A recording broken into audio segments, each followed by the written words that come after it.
Now to the latest in a tragic developing story. An arrest and charges have been made in the case of a little girl whose body was found days after her mother reported her missing. In August of 2020, an event would occur in Houston that would leave a community shaken and a family broken. It would be this year that 2-year-old Malia Bass would go missing, and it would seem that she just vanished right in the thin air.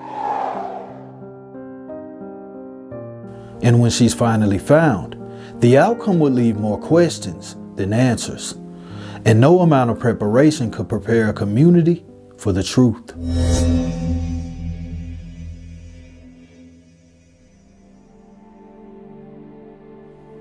January 26, 2018, the world would make way for Malia Bass.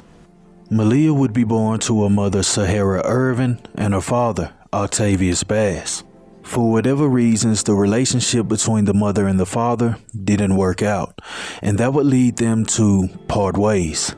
Upon separation, the father would testify that he really only ever got to see Malia one time in his life because Sahara had moved on to Houston, Texas, and he resided in Dallas. Malia would quickly become a bundle of joy for everyone around her. She was close with her grandmother and a few other siblings. Now, the year is now 2020, and Sahara is in Houston, Texas. She's acquired a boyfriend, a new boyfriend who goes by the name of Travion Thompson. So it's 2-year-old Malia Bass, Sahara Irvin, and her boyfriend Travion, living in a small apartment in Houston, Texas. August 22nd of 2020, an Amber Alert would be issued for 2-year-old Malia Bass. The parents would explain that they took her to the playground that was right outside of their door, and then they went back inside to cook breakfast. But when they returned, Malia Bass was gone.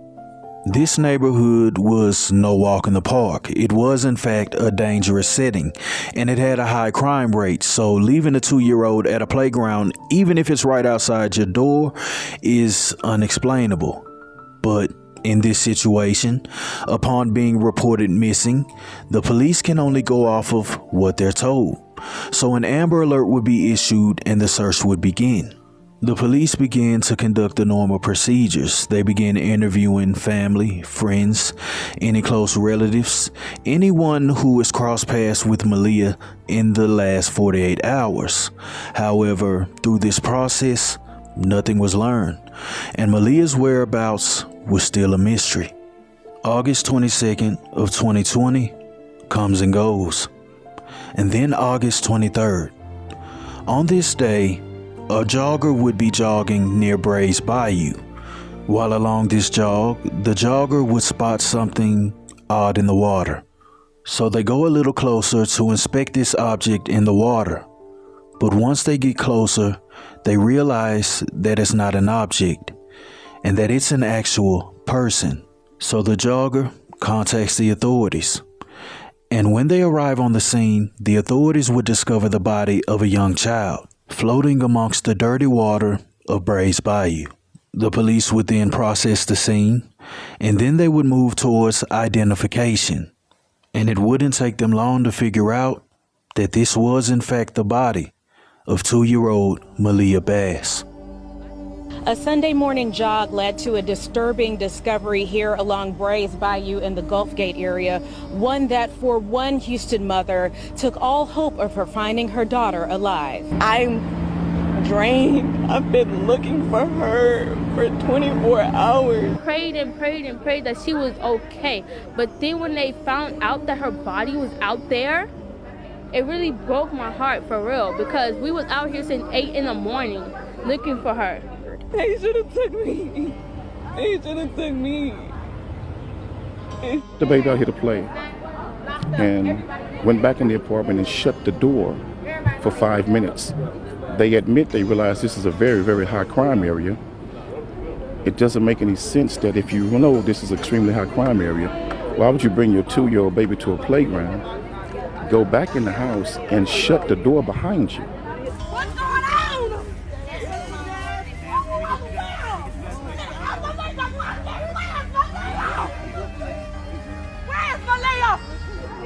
That makes no sense. That is negligence as a parent, especially in a high crime area.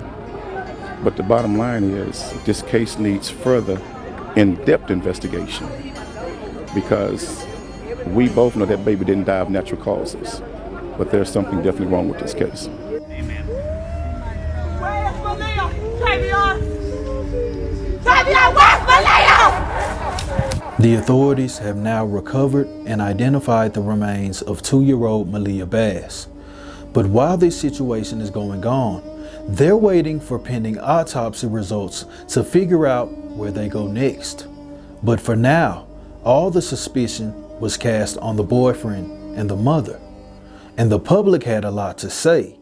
In fact, so much to say that Travion himself would come out and tell his version of events. My baby could have been anywhere at any time. And they have the nerve to get on Facebook and bash me and my girlfriend like we did something. And that's my baby. She know her ABCs. She know her 1, 2, 3. She know her colors. She only 2. She know how to talk very well because of us, me and my girl. She was smart. She was growing up to be something. My baby didn't do nothing wrong. I moved away from the violence to get her in a better place. That's not even my baby. But I took the responsibility and they took it from me. And they took it from me. They took it from me. I don't know shit all the way up here. We don't even live over here.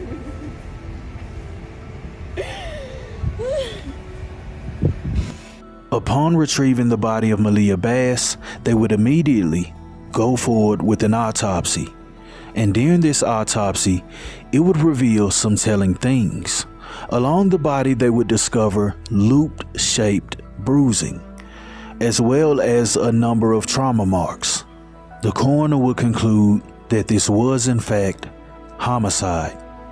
And with this newfound information, this shifts the entire investigation. They would officially go from a missing persons case to investigating a murder. So now it's time to start from square one and question the mom and the boyfriend once again. They're brought in and questioned once again about what happened to Malia. The mother maintains her story. However, the boyfriend, he changes his tune. Now to the latest in a tragic developing story. An arrest and charges have been made in the case of a little girl whose body was found days after her mother reported her missing. The story captured the hearts of the community, and just yesterday we learned the child's mother and her mother's boyfriend have been charged. I feel sad. I feel betrayed. This morning, Angel Harris is outraged. Her son Travion Thompson and his girlfriend Sahara Irvin are accused of killing Irvin's 2-year-old daughter, Malia Bass. And you're okay with your son and his girlfriend being in jail? Actually, I mean, I'm okay with it. If you did wrong, it's consequences. You know, I love that little girl. That was my little thing. On August 22nd, the couple told us Irvin left her daughter alone for 5 minutes at a playground. Then they couldn't find her and claimed she was possibly kidnapped. It was just a bunch of lies. That's it, a bunch of lies. Authorities agree and say this is what happened. The defendant and her boyfriend, the co-defendant, injured and killed the 2-year-old complainant. After the complainant's death, the defendant and the co-defendant put her body in a sewer drain where it floated into the bayou and was discovered by a citizen. No park or kidnapping. They were supposed to protect her. Now they're accused of killing and dumping the 2-year-old's body. I'm happy that the truth came out, and I'm happy that now I can feel at peace because I know the truth. The story of what happened to Malia Bass actually begins on August 20th of 2020. Travion Thompson claims that on this day, Malia Bass was out of control. She wouldn't stop crying, and this was agitating the mother. He says that after hours of her yelling and crying and not going to sleep, the mother became very agitated. She then picked up a brush and began to strike the child. He says they then took Malia Bass, placed her inside of a broom closet, undressed, no clothes, and left her there. He says that on the next morning of August 22nd of 2020, they went back to their broom closet, and when they opened it up, Malia Bass was deceased. They then panic and don't know what to do. So the boyfriend then takes the body of 2-year-old Malia Bass and he places her in a storm drain located near the apartment complex. But when he placed her there, he never imagined that that storm drain would lead directly out to Bray's Bayou, and that while they were reporting her on August 22nd, her body was slowly making its way to the public eye, and by the next day on the 23rd, they would be caught. And the family, the loved ones, the city, the community, they would all be forced to mourn the loss of a 2-year-old child, someone who was so young they couldn't even comprehend what life or death was, and it was taken from them, and by the hands of the ones who were supposed to love her. This story is all around tragic. This is a case that I was left speechless. For a mother and a boyfriend to take a 2-year-old child and essentially beat her to death because she won't go to sleep that's a thought that I'm sure drills in anyone's mind, makes anyone upset. A couple facing charges in the death of 2-year-old Malia Bass appeared in court this afternoon. Prosecutors say Malia was hit with a blunt object, and investigators believe the child's mother, Sahara Irvin, and her boyfriend, Travion Thompson, put Malia's body in a storm drain. Thompson now claims the child's mother was responsible for Malia's death. Her attorney says prosecutors must give more evidence. Out of the 2 culprits, Sahara Irvin would be the first to have her day in court, and on June 1st of 2022, Sahara Irvin would be sentenced to 20 years. That's it, 20 years for the murder of her daughter. Travion Thompson and Sahara Irvin are both charged with injury to a child as well as tampering with evidence, so there was no murder charge. Travion Thompson is yet to receive his court date, and Sahara is suspected to testify against him. At the end of all of this, they did all of that, went on social media, created a whole fiasco, and they were the ones who actually did it. And it's sick and twisted. Rest in peace, Malia Bass. Thank you for being a light for others.